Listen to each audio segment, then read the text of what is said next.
Good morning. Welcome to day 7 of my daily positive steps. For those of you who haven't seen this before, I am going live every morning, usually around 10, to give just one positive step to help um, either with your business or just kind of general sanity.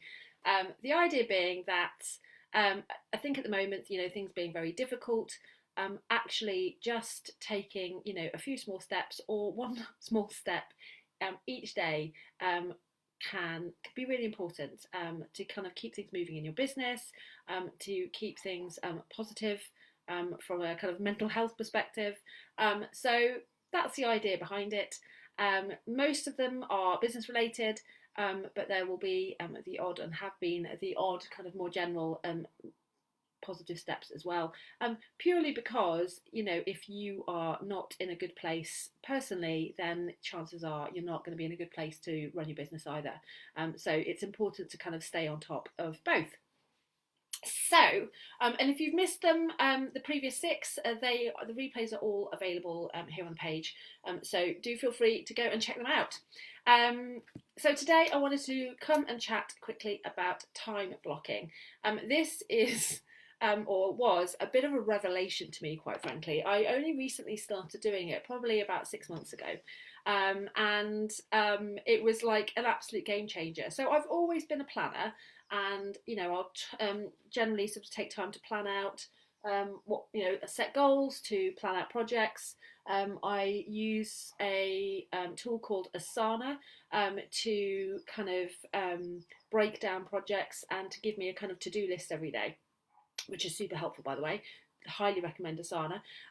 But what I found was I still didn't feel massively organised. It would still be a case of like, well, what should I do first? Blah blah blah.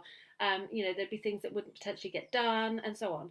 And so, since I've started time blocking, it has made such a huge difference. So let me show you. I have a template that I downloaded. It was actually part of a course that I bought called the Social Media Managers Toolkit. Which is fantastic if you're a social media manager. I highly recommend it. But this is a template, but you can see how simple it is. You can make your own. You literally break down the hours of the day. Whoops, I get so confused by things being mirrored on camera. But anyway, so you just break down the hours of your day. There's a little bit here for notes on the side, and it's as simple as that. And I think this is why, it wasn't something. It seems so simple. You can't believe it's going to make that much of a difference. But genuinely, what I do now is at the end of the day, usually, I just take literally 10 minutes and I go through my to-do list for the following day, and I will plot out the things that absolutely have to get done first so that they get time allotted to them, like a specific time slot allotted. So, for example, on a non-business related note, I use this to make sure that I fit my runs in. So I know that if I go for a run, I'm probably usually out for about 45 minutes, and then I'll need another 45 minutes, to have a shower and what have you when I get back. So I will block out an hour and a half on the days where I'm due to have a run. I'll block out an hour and a half the night before to make sure that that run gets done, and that will be my priority. And like I said, I'll usually go for like about 3 things that have to get done the next day that I really, are my top 3 priorities. So it might be, writing a client blog post, or it might be, sending out my weekly email to my email list. Whatever it is, I'll plot those things first, and then I'll kind of go and fill out the rest of the time. I'll always give myself a break at lunchtime. Usually, the first hour of the day is around like trying to write my diary every day, which I try to do, and things like that. So this doesn't have to be all kind of work stuff. You can kind of plot in, the things that are important to you. And this is a great way to make sure that those things that really are important to you actually get done, because all too often, the things that we say are important are the things that always get left. The things that we say we want to prioritise are never the things that we actually prioritise. And I think 9 times out of 10, that's often a case of just the day getting away from us, and not having that kind of planned out structure in place, means that happens more often than not.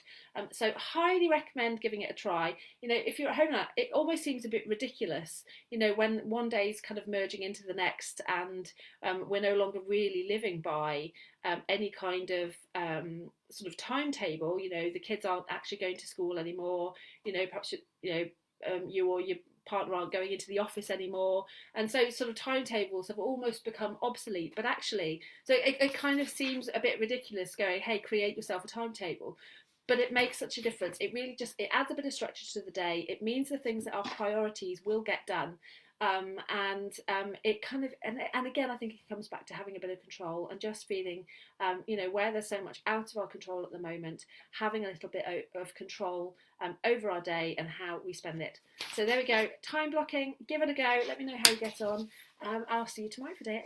Have a great day, enjoy the sunshine if you were here in the UK. It's looking like a beautiful day, so get out there and enjoy some sun. See you tomorrow.